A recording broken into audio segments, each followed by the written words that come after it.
So for those that I have yet to meet, my name is Sabrina Johnson. I am the guide program manager here at Synapticure. I've been with Synapticure for about 2.5 years and still a care navigator and working very closely with some patients and caregivers here as well. So we're excited for you guys to join us. We have a topic that I think will be hitting very closely to a lot of you this week for the webinar, which is caregiver self-care and stress management, which will be presented by Dr. Glash.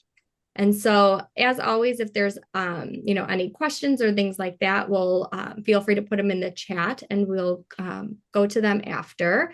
And then after this webinar, too, you'll get an email just kind of seeing how things are going, if you guys are needing any additional resources, and we'll make sure that your care navigator receives that information as well so we can get you guys the resources that you guys are needing and looking for. That sound like a good plan? All right, perfect. The presentation is going to be recorded and we'll put it on our YouTube channel as well. When you guys are asking questions, things like that, we won't have that part as part of the saved recordings, but I just wanted to let you guys know in case you wanted to turn off your camera during the presentation or whatever you are most comfortable with. And we'll let Dr. Glash, I'll let you go and take it from there. Okay, great. Well, I'm going to go ahead and get these slides up on the screen for you all. And I'm going to make sure that I can still see you guys while I'm doing this. So it always helps me to kind of see some smiling faces. So if there's folks want to stay on a little bit, if you feel comfortable, I appreciate that because it gives me something for me to focus on as well. So this topic of self-care has been, I think you've probably heard a lot about self-care, about, all of the things that we're supposed to do. And it can be really challenging to know what to do. So I really like to talk about the idea of resilience and this idea of, you know, how do you do it when you are dealing with so many difficult things, and you may already feel kind of tapped out, right? So, to start out with, we're going to talk about a topic that I think you guys are probably all pretty well aware, that caregiving can be stressful, right? While caregiving can be very rewarding, it is also very demanding, right? Your regular roles and responsibilities don't stop simply because you are also providing care for another person.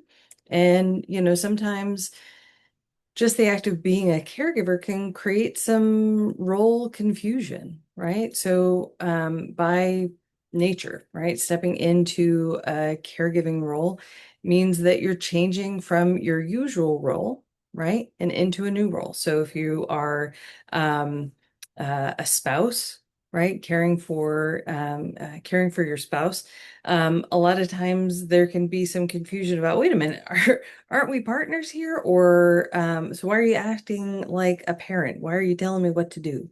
Right? If you are a child taking care of a parent, that can, be a role reversal and that can create some tension. And there's a lot of things that can make that difficult. And it can be difficult to separate out your role as a caregiver from your role as a spouse or child. And any lack of clarity in roles, can be amplified when you have multiple people who are trying to care for someone as a team. And so there's a lot of, unclear stuff going on, and that creates more stress than you might expect. Also, sometimes we have different expectations, right? So sometimes we can have unrealistic expectations for what a caregiver should be able to do or how they should be able to juggle everything, right?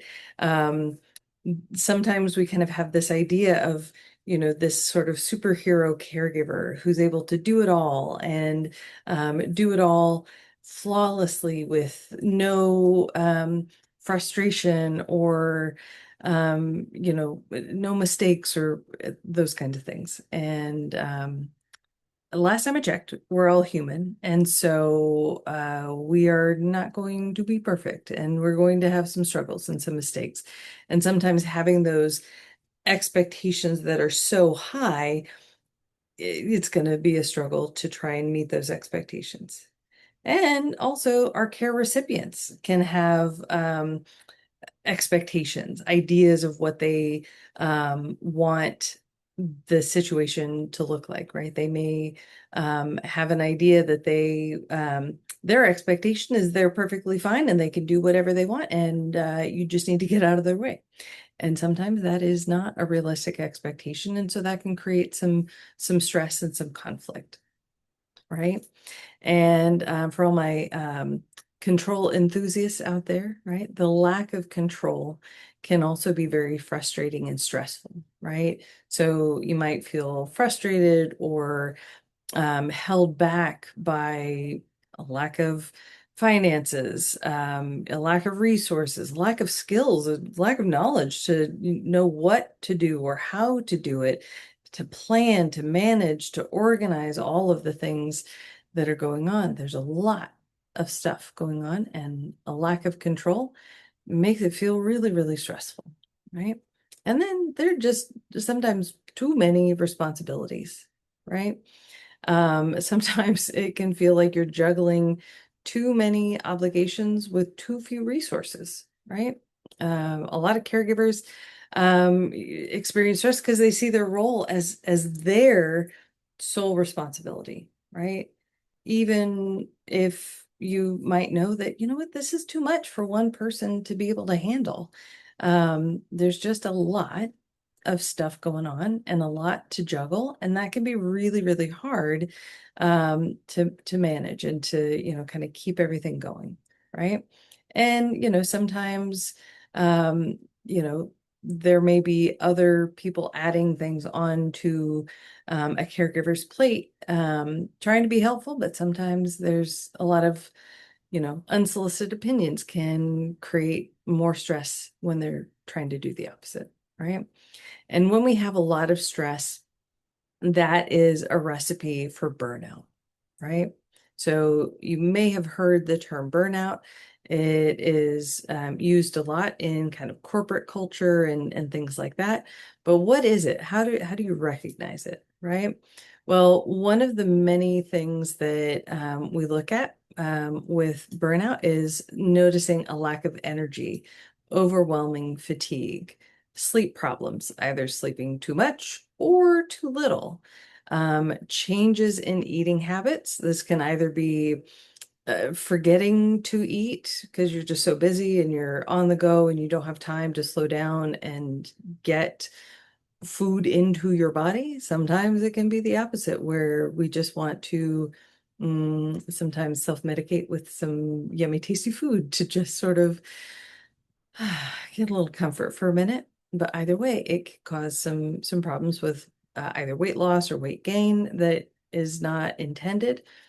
Sometimes burnout is having a feeling of hopelessness, withdrawing from or losing interest in activities you once enjoyed, right? Now, this is a little bit different from saying like, "Ooh, I don't have time to do some of these activities. I would love to be able to do these activities, but I just simply don't have time."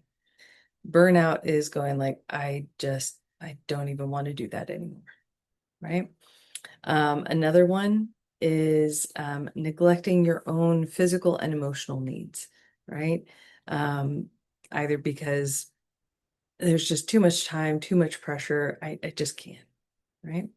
Sometimes feeling like caregiving is controlling your life, that it is taking over.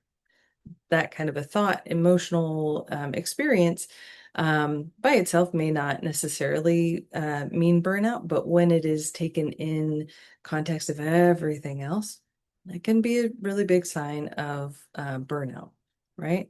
Becoming unusually impatient, irritable, or argumentative with the person that you're caring for or others. And this isn't just everybody has a moment where we are not our best selves and we kind of snap. But if that becomes a pattern where you feel like your fuse is becoming a lot shorter, well, okay, burnout might be one of the reasons why that might be happening. Experiencing a lot of anxiety about the future, feeling depressed or experiencing mood swings much more than normal, and just difficulty coping with kind of the everyday headaches that tend to pop up. Most of us, we experience, the ups and downs, the everyday kind of stuff. And usually, we can roll with it. It may not be our finest hour, but we can manage it and we can do the things that we need to do. But when we start to get burnt out, even those little annoyances become much bigger and much more overwhelming, right? And and finally, well, not finally, actually, there are two more. Physical symptoms like headaches, stomach aches, and other physical problems, those can become worse when we're burnt out. And then overall, a lower resistance to illness. So if you, tend to catch colds, more easily, that may also be a sign that, you're burnt out. Your body is just saying, oh, I need a break, please. Right? So burnout is something that is a common thing that humans can experience when we are going through a period of prolonged or unrelieved stress, which sounds a lot like some caregiving journeys, right? That there's just a lot of stress going on and not many opportunities for a break, right? So what do we do, right? I don't like being doom and gloom. So get the doom and gloom out of the way, and then let's talk about what can we do about it, right? So resilience, right? This is the thing that we need, right? And resilience is defined as the ability to adapt and persevere through challenging and stressful circumstances to maintain well-being despite adversity, right?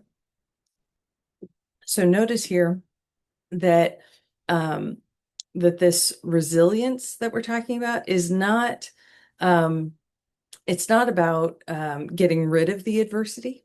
It's not about um, just magically making it all better and not having to deal with the adversity.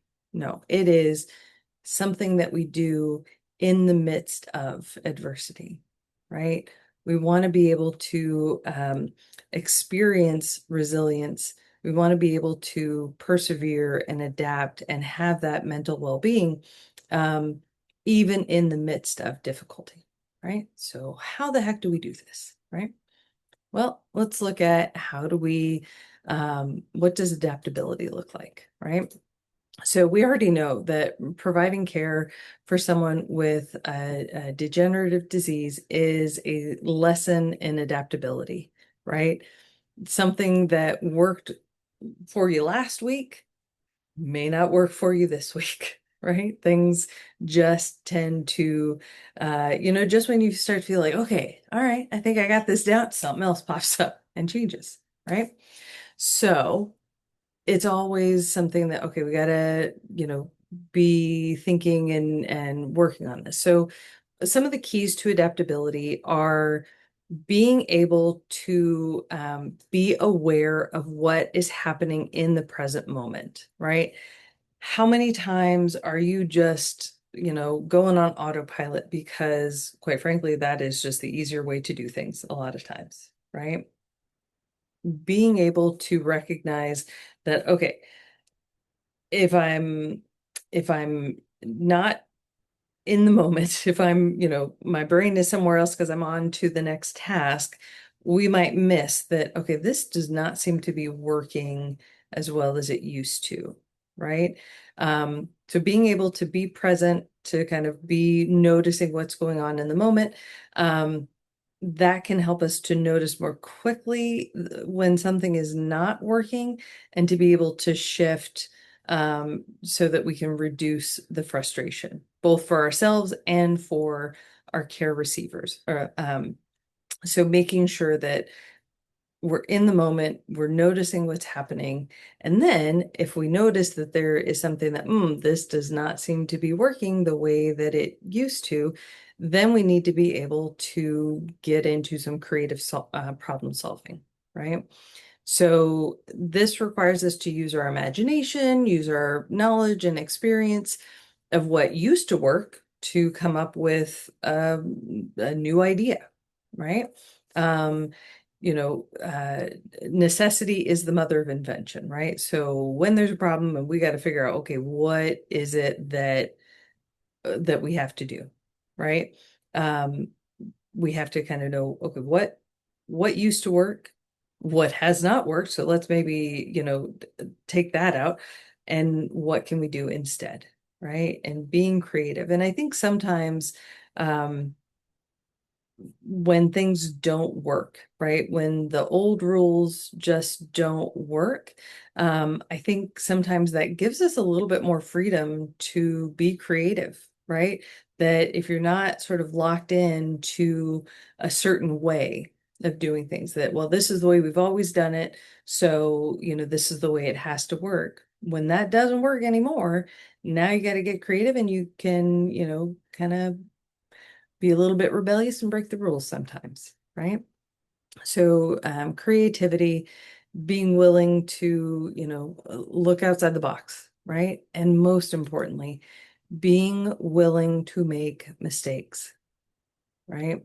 Letting go of perfectionism can help reduce frustration and burnout. Perfectionism, thinking that things have to be done a certain way is the quickest way to just kind of get stuck in something that doesn't work. So being willing to try something okay, maybe that doesn't work, but now we know one way that doesn't work, but maybe that gives us an opportunity to try something different, right? So let's stick with that willingness to make a mistake for a second, right? Because this is also one of the keys to perseverance, right? If you are afraid to make a mistake, then it is easier to just to quit and not try, right? Like if you run into resistance, if you run into a problem and you feel like you have to do it just right or be perfect, well, guess what? There's no reason to keep going if you can't do it right and you have to do it right. But if you're willing to make a mistake, right? If you're willing to, well, okay, that didn't work, but I'm going to keep on going. That is one of the big keys to perseverance, right? The one of the other keys to perseverance is knowing your why, knowing why you're doing what you're doing, right? Having a sense of purpose in what you are struggling with is a really important way to help you give meaning to your struggle and to keep going, right?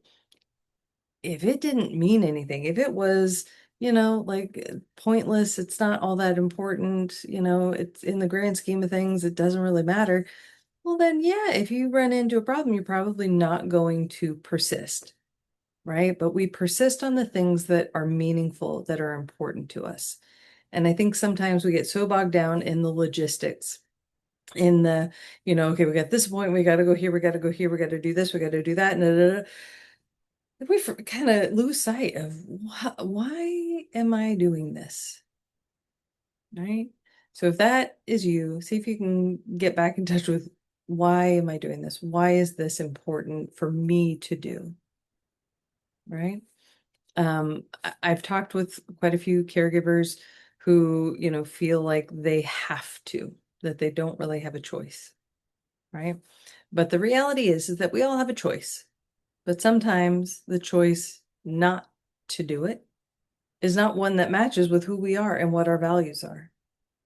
And we would never make that choice to let somebody struggle, to fail, or things like that. And that I think is really important to remember, especially when we're feeling trapped in the act of caregiving, is that we do have a choice and we choose to do that because that's just the kind of people that we are. Okay. So if you're in that boat where you're, I don't really remember why anymore, See if that helps, right? And then get back to basics, right? Like sometimes we get this idea that like, okay, I have to I have to perform caregiving at like this amazing level. I have to do all the things. I have to like, we got to do all the things. We have to do it perfectly. It has to be just so. And I sometimes, find, okay, let's come back to basics, right? What is actually required to be successful as a caregiver on a day-to-day basis? That bar should be a whole lot lower than we often think it is, right? The basics. Did we survive the day? Yes. Okay. Did we get our meds pretty much as prescribed? Yeah. Okay. Good. Did we get food and fuel in our body? Yeah. Okay. Did we get enough water? Probably not, but we got enough, right?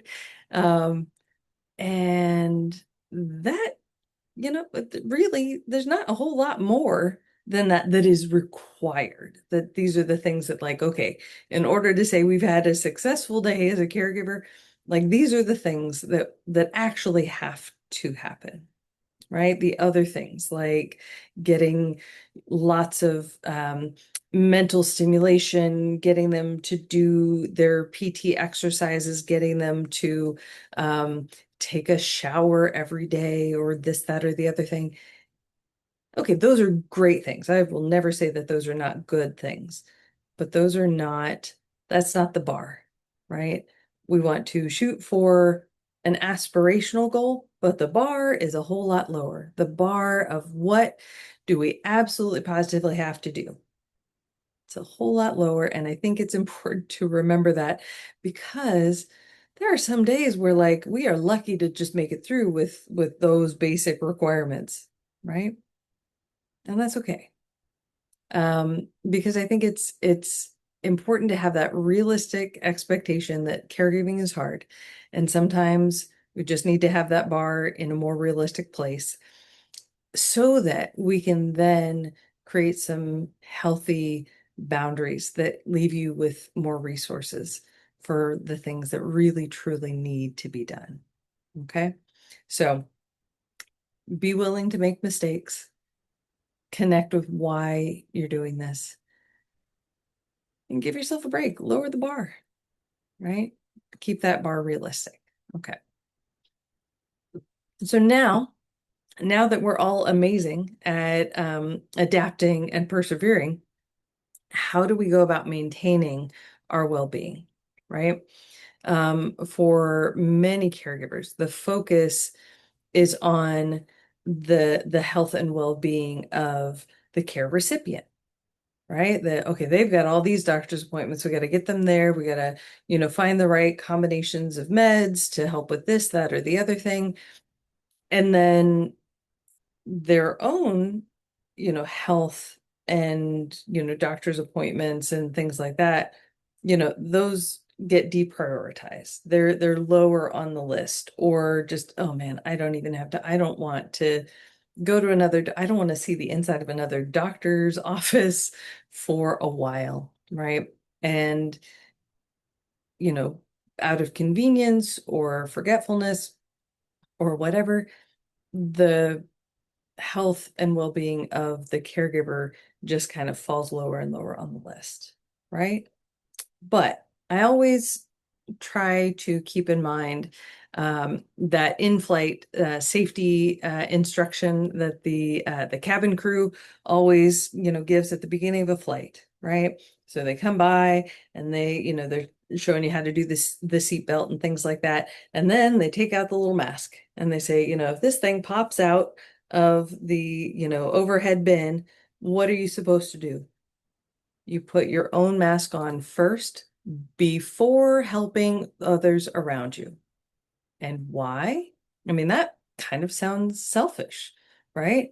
You need to put on I need to prioritize putting my own mask on first. I need to be selfish and put my mask on first before I help somebody else, right? Well, that feels really selfish, but the reality is that, if you don't take care of yourself, you're putting yourself and your loved one at risk, right? Because if you don't take care of yourself, who's going to care for your loved one if you start having a problem, right? So it is not selfish to put your own mask on first, right? And I can hear you saying, but how do I find the time to do that? That's really hard. I've got all this other stuff on my plate. What am I supposed to do? How am I supposed to do that? Right? Well, I think it's really important to know what is worth um, the effort and what is not, right? And being able to just uh, figure out um, what what you should do, what you could do, things that you can avoid doing, right? So figuring out how to put those resources together, right? It's not about adding more to your plate, but rather knowing what's worth prioritizing, right? So we've got the three categories here. We have the things that you should do, which basically means these are the things that are worth your effort. We've got the things that you could do, right? These are like, okay, if you've got the extra resources, the time, effort, energy, whatever, money, you could do these things. And then you've got the things that like, okay, we should just go ahead and avoid doing these. These are the things that, if we can let go of, we should, right? So, what are some of the things that you should do, right? These again are the things that it is worth putting forth the time and effort and energy into doing these things, making sure that these are on the priority list, right? So first is fueling your body, right? Making sure that you are one, actually eating, and if possible, eating a balanced diet and getting plenty of water, which is more than you think you need, right?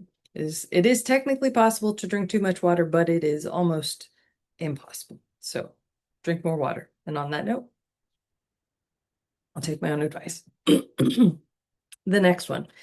And these, I know you have heard them from probably every single doctor you have ever had an encounter with, right? Eat healthy and move your body, right? Diet and exercise, right? And there's a reason for that, right? It is because one, our body needs that fuel. So we do need to, get that fuel in our body, and, certain kinds of foods are helpful to create the building blocks that our body needs, right? But moving our body helps with our vascular system, helps with our mood, helps with all sorts of things, right? But I'm not here to tell you that you need to find time to go to the gym. If you can, fabulous, wonderful. But it is also something that you can do with your loved one, right? So maybe it's going for a walk. Sometimes it might be pushing them in a wheelchair, right? Helping them with their physical therapy exercises. Guess what? You doing that helps you too. Sometimes, you're lifting weights by helping them transfer, right? So there are lots of ways that you can be creative about moving your body, right? Those count, but it is important um, to think about, because it doesn't just happen by accident most of the time, right? Also very important is rest, sleep. And I know I'm preaching to the choir. Sleep is really, really important for your physical and mental health and well-being. It is really, really hard to do, right? Sometimes it is that you are keeping your ears open for the sounds of your loved one getting into trouble in the middle of the night and being able to, spring into action. And that is definitely something that is sometimes necessary. But if we can find a way to help you sleep, we really want to be able to do that, because that is part of how your body um, resets and, does a lot of the really crucial things that your body needs to do to stay as healthy as possible, right? And also, we want to make sure that you are maintaining your health, maintaining your body. So, making sure that you are going to see your doctor, getting your routine checkups, following up on things. These are, that to me is one of the, um, I would like to call it a non-negotiable. I want you to make sure that you are getting the help that you need from your doctors. I know it can be difficult to find the time or the support to be able to do that. Luckily, now we've got these video visits, so it may be a little bit easier to do, but really trying to make that a priority. And then finally, the last thing that I think is a non-negotiable is asking for help, or at least being willing to receive help. Um, Sometimes it may be you need to be the one to ask. Other times it may be that people are offering help, and might say, oh no, I'm good. No, no, no. Say yes. Say yes to help. When people offer, say yes to help. And sometimes uh it can be helpful to have like a list of things that you might need help with, right? Or ways that people could help, so that when you get one of those offers, you could say, oh, that would be fabulous. I would love it if you could help with, and fill in the blank, right? Maybe it's mowing the lawn, or, having a hot meal ready that you don't have to make. It can be a lot of different things. And if you think about it ahead of time and have them kind of in your back pocket, so that when somebody does make an offer, you can just pop it into your head. Because a lot of times it's hard to come up with things on the fly, right? Because you're so used to doing it for yourself and figuring it out, that when somebody offers to help, you kind of go, I mean, I need help, but I don't really know what I need help with because I'm doing it so frequently.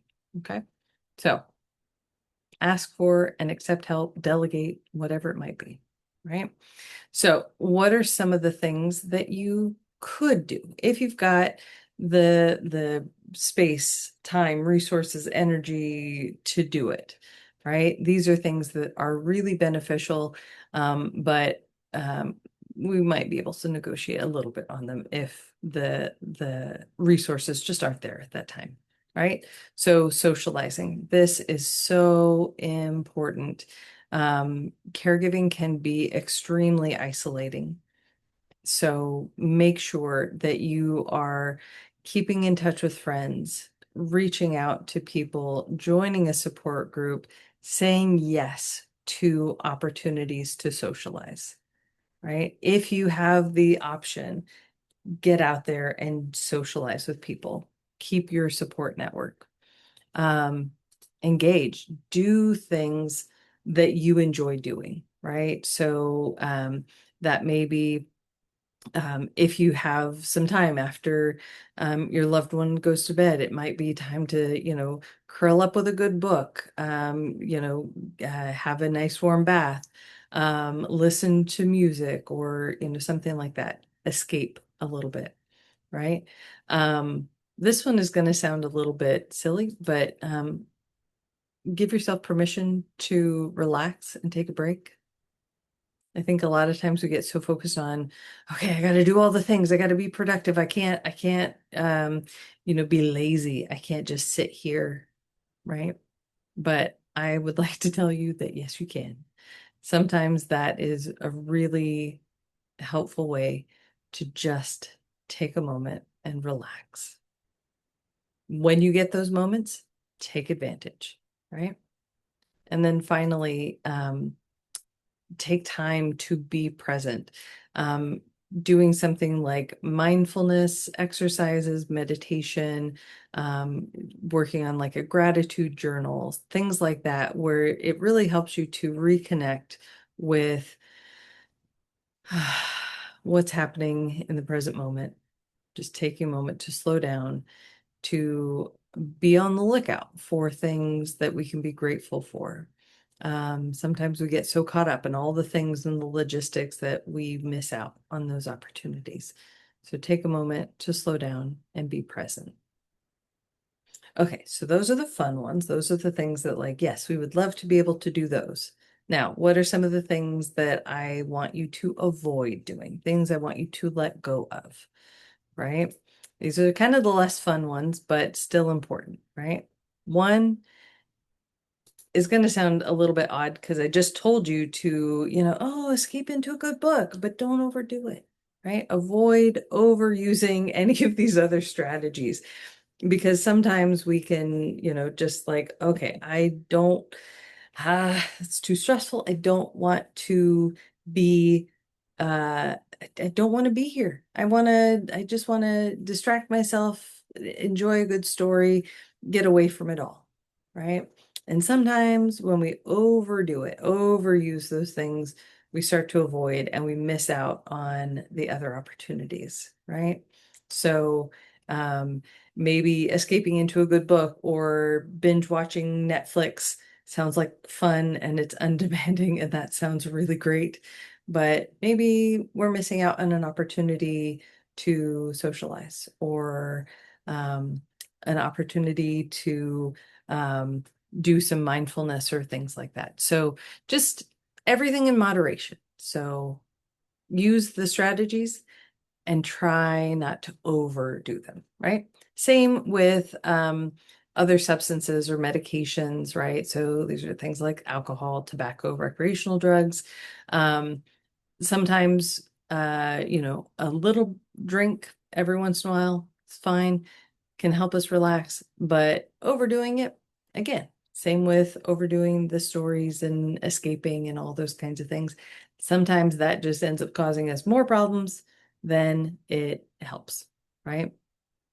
And also, we want to avoid neglecting yourself, not just neglecting yourself as far as going to the doctor or, um, uh, neglecting the things that are on your to-do list, but neglecting yourself, right? Neglecting to include yourself in the mental calculations, right? That so often I see caregivers who, they have, a to-do list a mile long of all the things that needs to be done for their loved one. But then they're nowhere on their own list, right? So put yourself on your list, make yourself a priority, right? And then avoid beating yourself up or second guessing yourself for things that didn't go quite the way that you wanted them to. Maybe you slip back in an old pattern of how you communicate with your loved one and it did not go well. And then you go, oh, dang it, I know better. I shouldn't have done it that way, right? But give yourself some grace. Allow yourself to make mistakes, to brush yourself off and try again, right? Be kind to yourself. All right. And with that, that is the end of my presentation. So if we've got any questions, I would love to answer those. I just wanted to say one thank you as a family caregiver myself too. Those tips were extremely helpful. One tip that I always like to give that was really helpful for my family when we were like in the weeds of it was keeping it and like, everyone has different groceries, right? I also have an 11-year-old and a 7-year-old who like if it is not their chicken nuggets, I mean, might as well throw it in the garbage, right? Mhm. So a grocery list of like your staples, the go-tos, like what is the bread brand that you like, the milk, if there's yogurt, things like that. Everyone becomes paralyzed too in wanting to help. And then it's like, Mhm. oh, I wanted to bring you groceries. I just didn't know what you wanted. And so I'd be like, oh, well, here's the groceries that we like and want. Yes. So as you're like thinking out like those types of things as well too, kind of having your go-tos when it comes to toilet paper, paper towels, your grocery list. And then when people are wanting to help and not really knowing where or how, or everyone kind of gets into that like, well, we use Charmin, we don't, we know, what do I get them? You can give them to like your staples, and then everyone helps each other in that way, Mhm. understanding. So just wanted to share that Absolutely. helped with my family. And that made me think of like the Amazon wish list that, if there are things that, certain kinds of, supplies that you're always using. And I think Amazon now has like groceries as well. So you can, just kind of have that Amazon wish list that you can, kind of have on there. And so that can be super helpful, as well. So great. I love that. Any other questions or comments that you guys have? All right, I see one. Um, oh, Barbara, I feel annoyed when family members won't learn about the dementia and keep asking or telling me what mom keeps doing. Absolutely. That is a really tough one. When family members or people who are interested in kind of what's going on, when they are not there, it can be really hard to uh, for them to kind of know where somebody's at in their disease process, and yet they have tons of ideas and tons of things. Well, you should just I feel like taking the phrase "you should just" out of the vernacular, because it can be really frustrating that, like, okay, I've probably already thought of that. We've probably already tried that. There's so many different things. And it it is really easy to get frustrated with folks who are doing that. Um, and and while you would be well within your right to get frustrated with them and to just kind of lose it, I encourage people to think about it in terms of they are aware enough, like sometimes they're aware enough that something is going on, that they want to do something that's helpful. They just, because they haven't been there, they haven't been involved, they don't necessarily realize that, you know, you've already tried that and just getting advice is not super helpful. So I choose to try to look past the actual words of what they say and just look at, um, okay, they are wanting to help. They're misguided, but they're wanting to help, and I can appreciate that portion of it. And so I might try something like, "Thank you for thinking of us. I appreciate you keeping us in your thoughts."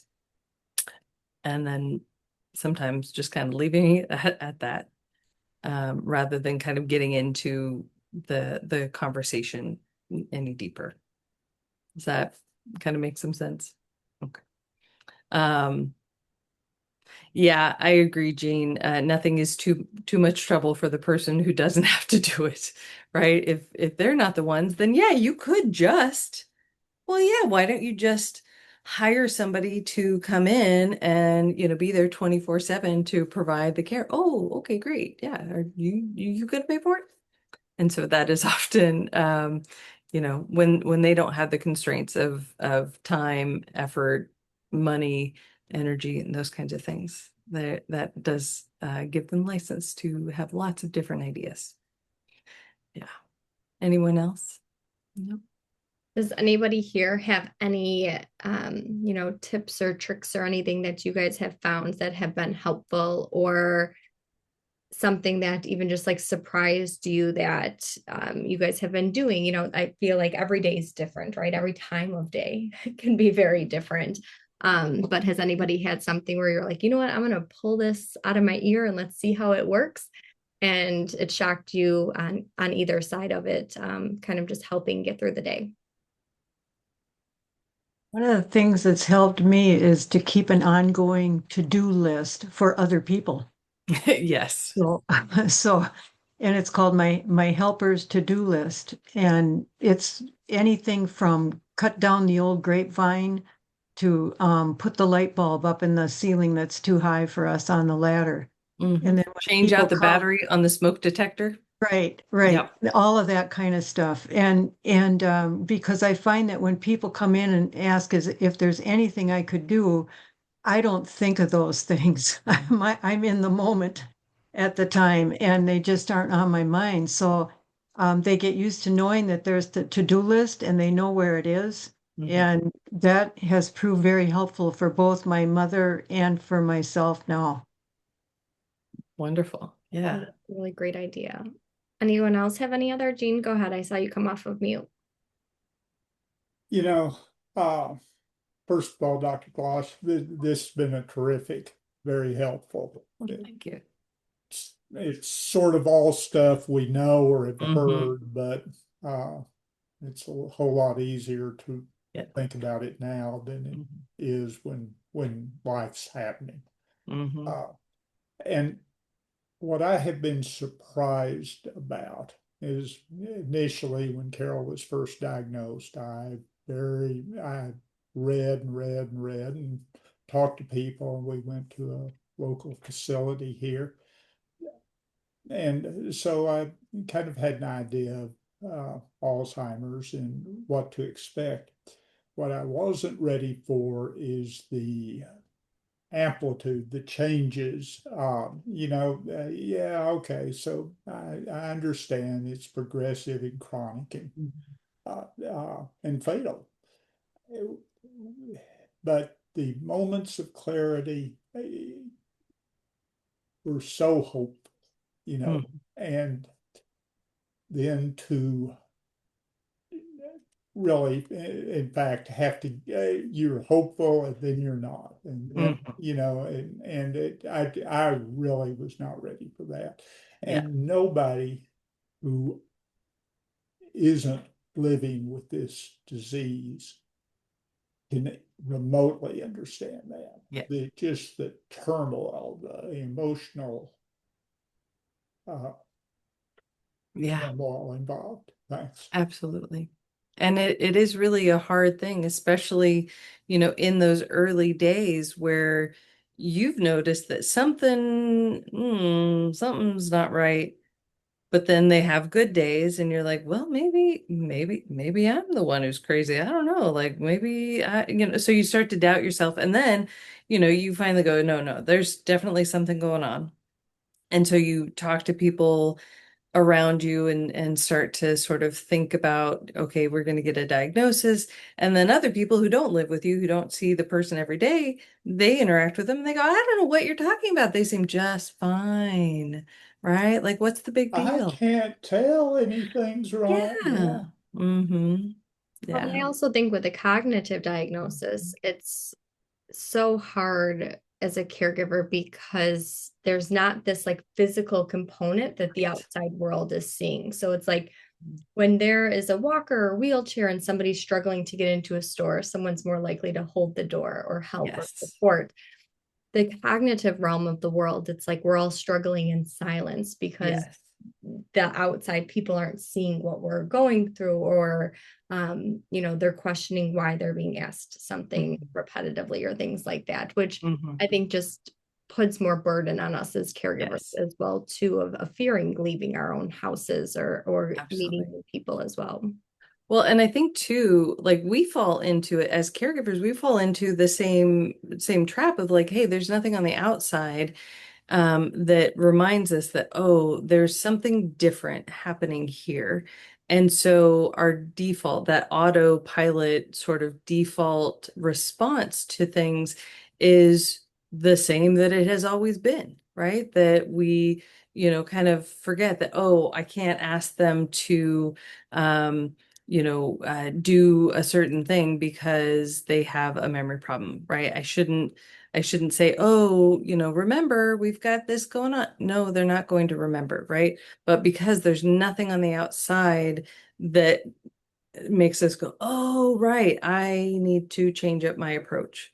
At least initially, it is really hard to change your approach. So that adaptability that I talked about earlier is really hard to do because it's hard to remember that you need to adapt your approach when sometimes they're okay and sometimes they're not, and you don't know which one you're going to get. And, you're just going the way that you've always gone. And then all of a sudden it's just not working and you don't know why you're banging your head against a wall, right? It's hard. Yeah. definitely having a pet helps you laugh and doesn't ask for anything back is a really big help. That is absolutely a really big thing. Um, that I probably should put something on there about, something that you could consider is having a pet to kind of help give you a little bit of laughter and joy and some fun. I think that's even just a good reminder, Barbara, for all of us too, to like find moments to laugh. Yes. It's like that saying, like, if you don't laugh, you're gonna cry, but like Hmm. find those moments to just find humor in it and just sit there. And sometimes we just have to, I think, allow ourselves to laugh too. Hmm. Even if you're just like, oh, like, what is today? Like, like there's days where I'm Yes. just like, this day has gone for 20 years. Like, I can't believe how Hmm. long this day is. But just like even allowing ourselves to kind of have those giggle moments too. Like, I think as we're going through changes in life too, we fear the laughing, right? We're in this moment of like, I'm not supposed to be happy or I'm not supposed to feel enjoyment. I'm just supposed to feel. And sometimes we don't know what that feeling is. But also, I think as caregivers, allowing ourselves grace too to be living and enjoy life and the moments and allow ourselves to still celebrate each moment as we go through it too. I think that I know for myself, there's a lot of guilt sometimes when you're enjoying moments when the Hmm. world around you kind of feels a little bit gray too. So giving yourself that okay to just laugh and enjoy and live when you're kind of Hmm. going through those rough days as well. Absolutely. Absolutely. Along those I lines, I have a question. Hmm. Is dealing with the guilt of looking for assisted living facilities Hmm. because it's too hard to continue caregiving. Absolutely. And first, I want to just acknowledge how difficult that decision is.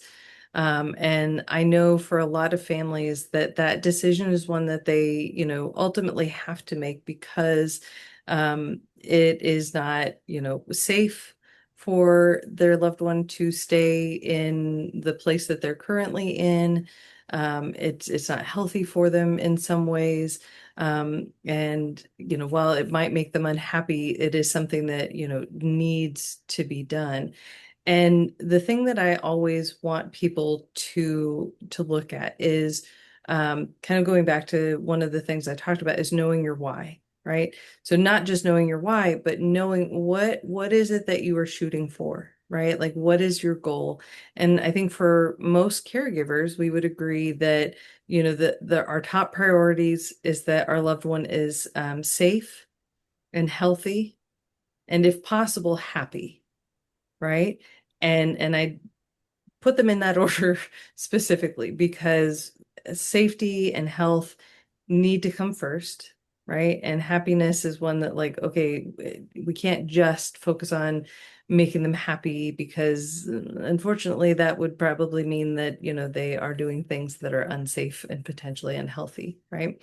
And so even though um, your goal, and your loved one's goal going into this, caregiving situation probably looked something like, okay, we want to stay in the home for as long as possible and, try to avoid maybe a nursing home or something like that or assisted living. But I think when you come back to what was your goal? What are your goals? And I think that likely hasn't changed. It just the reality of what is going to help you achieve the goal of safety and health has changed. And so that reality, requires the shift. So guilt is it's an understandable emotion, right? Because we had an expectation and the reality is just not living up to that expectation. And so that's, anytime we see that, we're going to get some, emotion like that, right? But guilt is kind of a tricky one because guilt means that there's, something that you are responsible for, something that you shouldn't have done, right?